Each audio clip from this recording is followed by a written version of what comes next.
So I'm sure that everyone knows that the MCU's phases 4 and 5 saw a bit of a drop in quality. Now, I'm not going to get into how it's become a nostalgic cash grab and how Disney's inability to let creatives be creative is actually harming their brand. And I want to look at more of a narrative element to why I believe the MCU is potentially failing.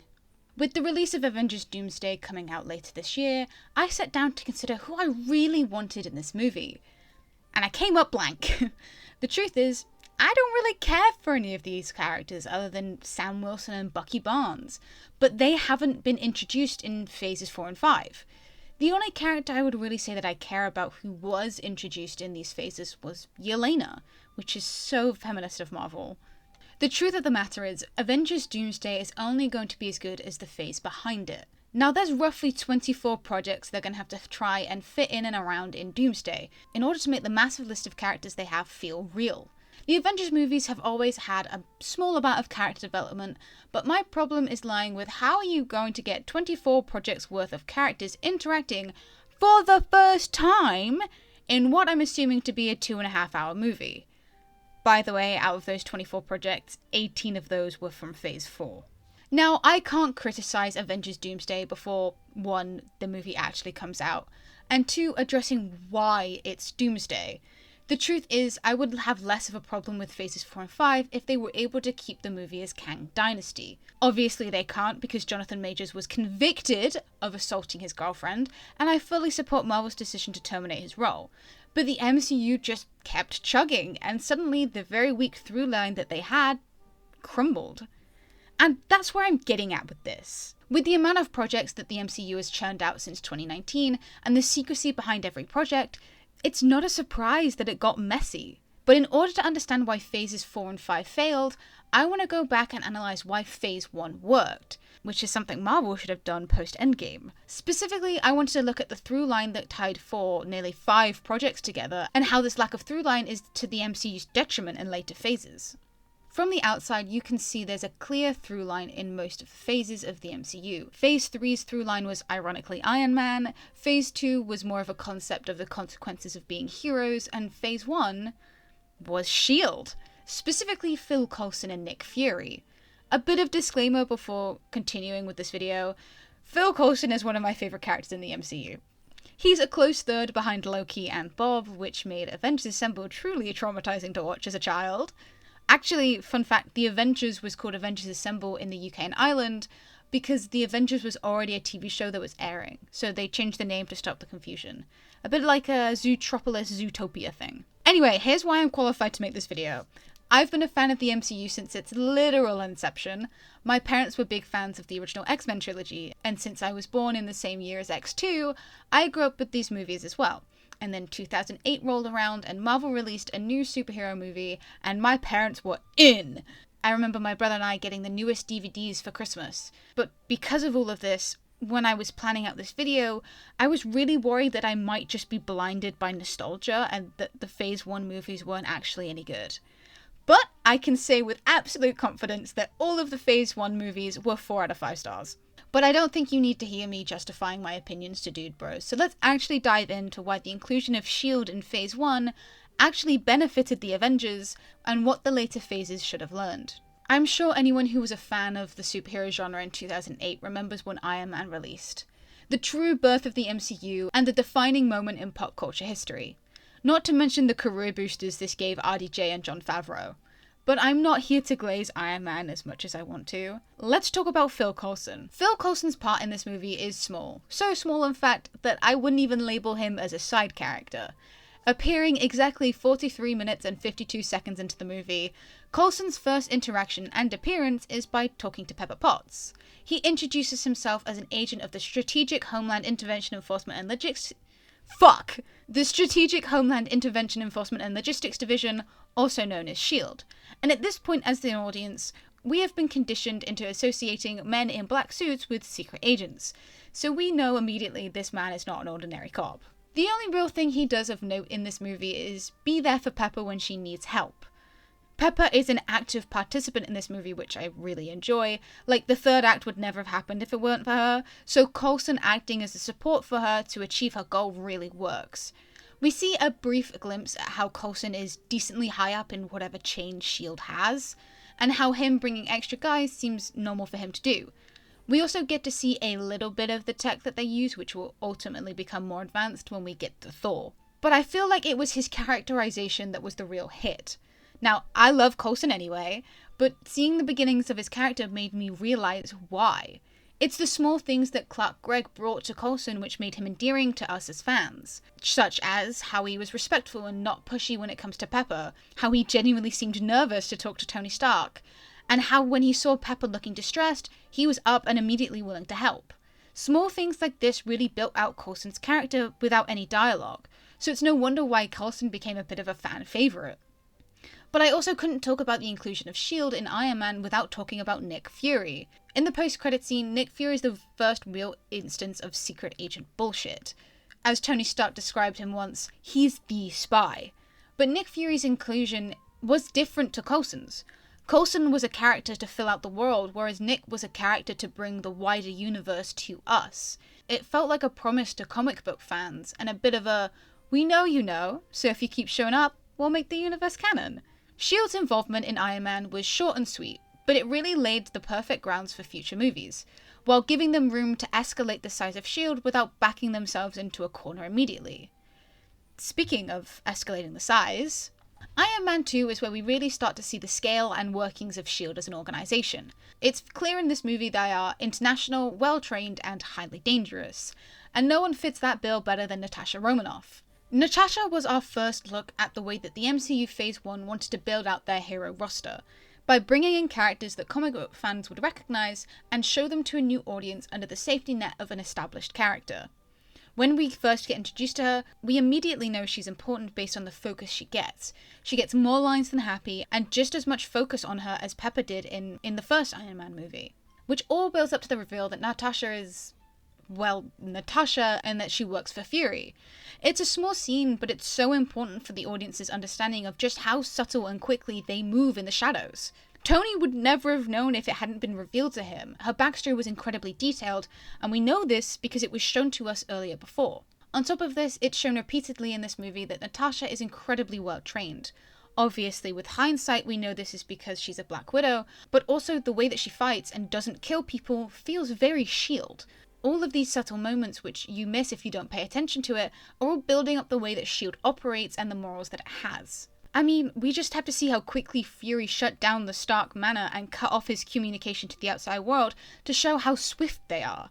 As well as this Coulson's small scene with Tony about the lengths that he'd go to keep him in the house, shows how strict they are with keeping themselves a secret too. Well, as secret as they can given that they have S.H.I.E.L.D. plastered all over their stuff.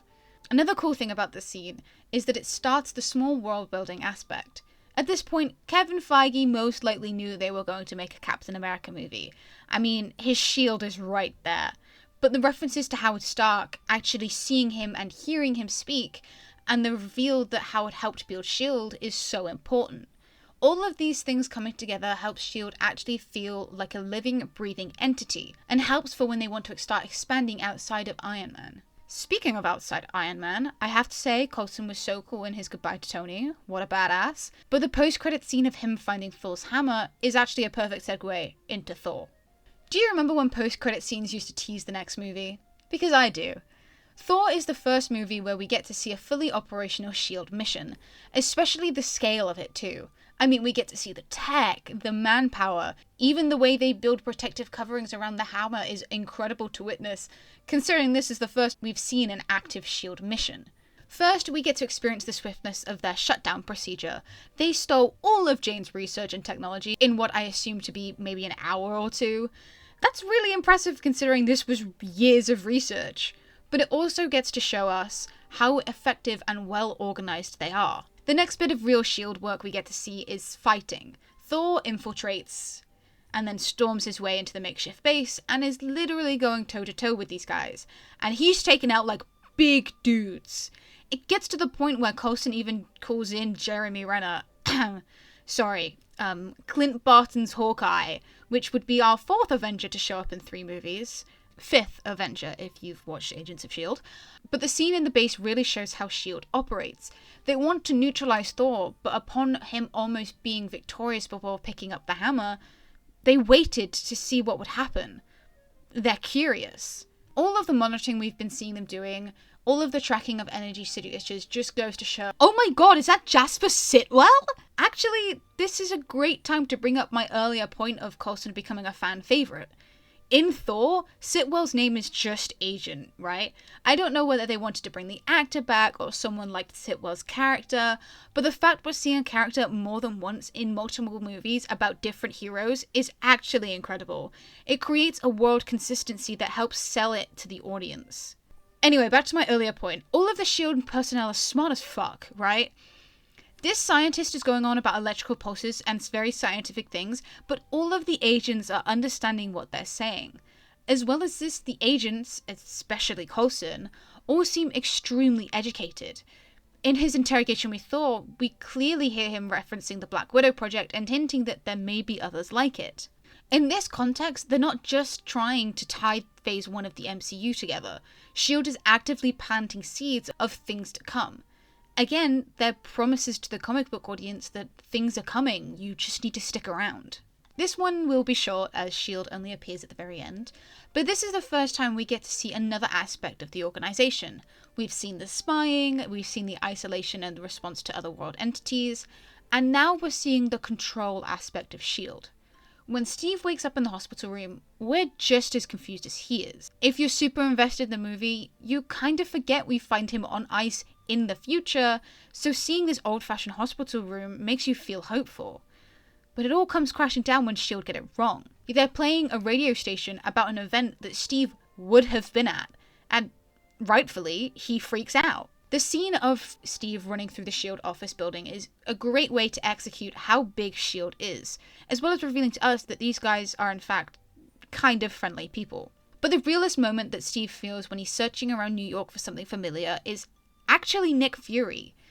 Fury treats him like a soldier, a man who's lost everything but still with respect. And this is what makes S.H.I.E.L.D. stand out amongst any of the other organizations that gets brought into the MCU. S.H.I.E.L.D. is charismatic and considerate, but they limit their kindness to those who deserve it. And at this moment, Steve deserved it. Tony Stark, he deserves their consideration, not their kindness. Now, this is where I get to justify my words earlier. The truth of the matter is, Avengers Doomsday is only going to be as good as the face behind it. Phase 1 of the MCU was incredible. It was moving in ways cinematic universes had never moved before. But as well as this, they had the characters to back it up. But let's talk about how the S.H.I.E.L.D. through line elevated this experience. I feel like the most obvious one to mention is the familiarity. We are already well accustomed to S.H.I.E.L.D. and its operations, so the fact that the only new element is the helicarrier means that we don't have to have massive exposition dumps. We see Coulson and Fury and immediately know that we're dealing with S.H.I.E.L.D. This means more time can be placed on the coming together of the characters and their friction before they blend as a team, which should always be the main focus of a team-up movie. I will say I think Thunderbolts did a great job at showing this friction. They just got bogged down by the exposition they needed to give with Valentina. Another thing that makes this movie so great is that they don't dumb down their characters. Tony Stark is still just as smart as he is in his own movies. Same with Bruce Banner. Even characters who aren't book smart, Steve Rogers still knew what to look for and how to get what he wants in a military style. This means that everyone's on equal grounds, as well as trusting the audience to be able to keep up.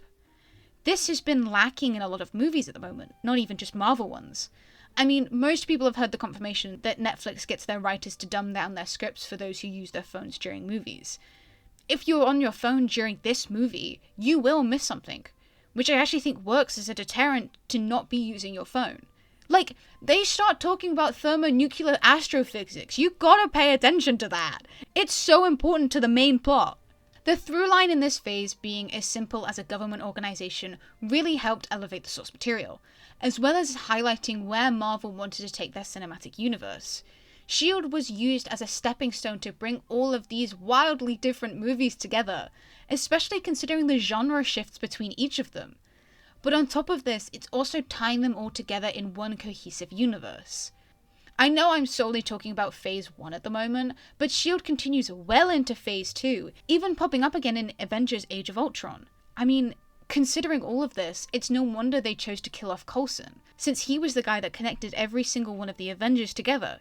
He was also a fan favourite and elevated the stakes of the movie, and in canon was the reason the Avengers finally put their differences aside and worked together. Coulson's appearances in Phase 1 were brief, and I wish we had got to see more of him. But the decision to keep bringing back this random side character who was played by Jon Favreau's friend was one of the reasons why the cinematic universe aspect of the MCU took off. I've said it multiple times, but it was the familiarity. I mean, the familiarity of Coulson was the reason that Agents of S.H.I.E.L.D. was made in the first place, and why it went on for 7 seasons. Lovable side characters are just as important to main characters, and this was something that Phase 1 understood perfectly. I think the reason that Phase 4 became so cluttered so quickly was because they were trying to capitalize off the mass success that Endgame had given them. I mean, I don't blame them. I remember going to see Infinity War with my friends and hardly anyone was in the cinema. But then when we went to Endgame, we had to book tickets because it was packed. I certainly don't blame Marvel for wanting to get the bag, but we have to consider now that Disney is involved. And they are infamous for not really giving a shit about their movie series unless it's for money. And we've seen that with the way that they executed the Star Wars sequels. If the MCU had taken maybe a year or so after Endgame to properly plan out what they wanted to do, I wouldn't be making this video. They should have also done this when they fired Jonathan Majors, so they could actually course correct the universe before releasing a bunch of random movies. Having said all of that, I would like to propose what they perhaps should have done based on the analysis of Phase 1. Immediately, I would have made Falcon and the Winter Soldier a movie, and released that as the first movie post-Endgame. Or at least the first movie after Black Widow and the second Spider-Man movie. I then would have immediately followed this up with Captain America Brave New World, with some major plot tweaks, such as taking out the Zionist character and putting in Sharon Carter, who is familiar to the audience, and I also would have given Bucky a slightly bigger role too. I'm considering this mainly for 2 reasons. One, we're familiar with Sam and Bucky, so longtime fans would have been in for watching familiar characters. The second is because Captain America leads the Avengers, no matter who holds the mantle of it. We've also got the momentum from Endgame, with Sam being given the shield, so the first 2 movies being his makes sense. We also know in Brave New World, President Ross wants him to remake the Avengers, so our 2 reoccurring roles could have been Sam and Bucky, mirroring Coulson and Fury's through line in Phase 1. I'd also like to keep Loki and WandaVision as TV shows, and placing them in between the Captain America movies, just to keep the world expanding. I'd then throw in the 3rd Spider-Man movie, Shang-Chi, The Marvels, and Black Panther Wakanda Forever.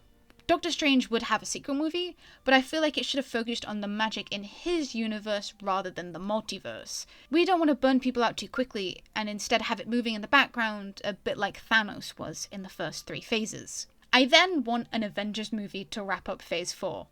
I'd also love to throw Hawkeye's TV show in there somewhere, maybe releasing after the Avengers film, so the audiences don't get excited for Kate to show up when she actually doesn't. What really annoys me about Phases 4 and 5 is that they kind of forgot what the phrase phase was, especially in terms of the MCU. Back in Phases 1 and 3, they were known as phases because there was an Avengers movie to wrap it all up. Phase 4 technically doesn't have this, which is why I'm consistently saying Phases 4 and 5, because to me, they're kind of the same phase. However, back to Phase 4's Avengers movie. I think that the Scarlet Witch would have been a great Avengers-level threat, and also brings back what I said earlier about familiarity. Whether it would have been something like House of M, or even a secret invasion type of movie with Wanda manipulating people, I think this would have worked a lot better than her being a villain in a random Doctor Strange movie. We've also had a few new characters this phase, as well as some reoccurring ones, which would make up our new team of Avengers, with Sam and Bucky picking them all up in their respective end credit scenes. I would also space out these movies to maybe be 2 years between them. Since we have TV shows going on, the fans wouldn't be starved for MCU projects, but also wouldn't get superhero fatigue. Moving on to Phase 5. This brings us up with a lot more characters, but I think the general audiences would be extremely receptive to this now, since we have a new team of Avengers and familiar faces. I'd start off with Guardians of the Galaxy Volume 3, and then bring in movies like Eternals and maybe Thor Love and Thunder. Then it would be Deadpool and Wolverine, and I'd have Ant-Man and Wasp Quantumania be the last movie before our 6th Avengers movie. I'd mainly do this so that I could bring Ant-Man and the Wasp into the movie, and maybe have Bucky have less of a role so that he can still appear in Thunderbolts. Speaking of Thunderbolts, that would be the last movie of the phase, so Bucky could still be in it, but also to make the Sam-Bucky divorce hit a lot harder, since especially with the reveal that they're the new Avengers. If we had the space, I'd love to add another Captain America movie in here, and maybe wrap up Doctor Strange's trilogy too. Now that I've outlined what I think the MCU should have done, I hope it highlights that they needed something to combine all these movies together. Don't get me wrong, some of those movies were absolutely stellar.